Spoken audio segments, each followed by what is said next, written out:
Hey everyone, what's going on? It is BliTzz of Gamers, and welcome back to some more Minecraft. Today, 4J Studios released a bug fix update containing about 50 things that will be added, changed, or otherwise fixed in the update coming out here soon, so I figured I'd go ahead and make a video on this so you guys could know what's coming, and hopefully you guys will enjoy the video, so let's get into it. So for changes they added an option to clear the quick select bar in the creative interface, which is pretty awesome. I've actually been wanting that, and they got it, so pretty sweet.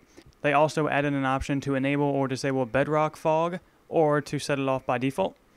An option to toggle the HUD on or off, which is kind of amazing. An option to turn the player hand on and off, which is also amazing. Machinimas for days now for the Xbox version.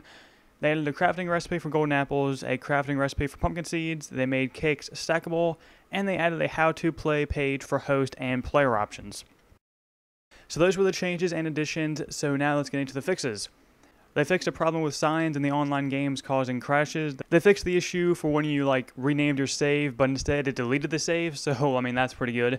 They fixed the mob generation code to increase the number of animals in the world, and as you guys know, that's pretty good for my world in particular because I have no animals there. They fixed chests being incorrectly lit and rotated for maps from previous versions, so basically no 1.7 and 1.6.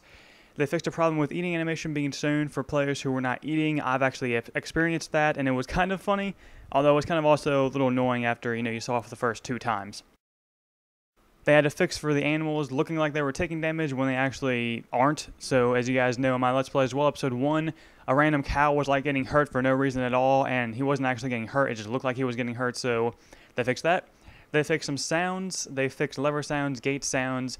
They had some split screen fixes. They had a fix for being damaged while flying over lava. I've actually had that experience too. It was quite annoying.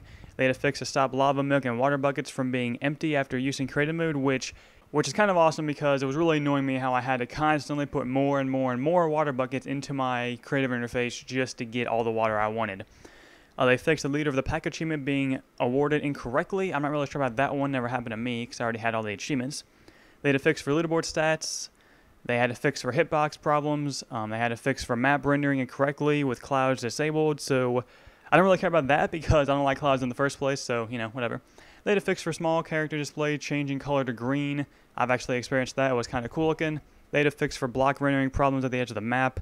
They had a fix for more split screen players. They had a fix for players not being able to sprint fly in creative mode.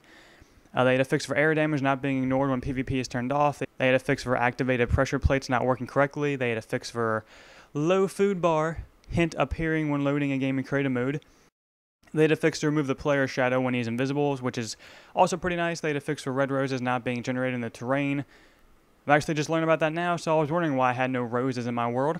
They had a fix for paintings being pushed by pistons. They had a fix for the players who can't eat due to the trust players option being off, do not get exhausted. That's pretty sweet.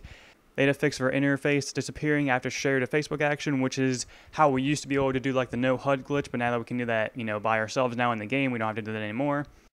They fixed the limit of slimes, gas, and silverfish that can be spawned in the world. They had a fix for the cursor in creative mode. They had a fix for players showing on maps when they should not be. They had a fix for capes displaying wrongly when sprint flying. I've actually had that experience as well.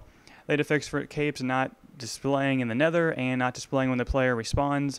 They had a fix for tools taking damage in creative mode. They fixed bows, and they also reduced the volume of chests open/close sound effects. So those are all the fixes, guys. Hopefully you enjoyed the video. If you did, feel free to give it a like rating as it really does help me out, and I really appreciate it. Go ahead and comment down which of these fixes you thought, is your favorite, because I personally like the no HUD glitch being able to just be used in the actual game itself. It's pretty sweet for us, YouTubers. So that's it for the video. Hopefully you guys enjoyed. I will talk to you all later. Have a nice day, guys. Peace.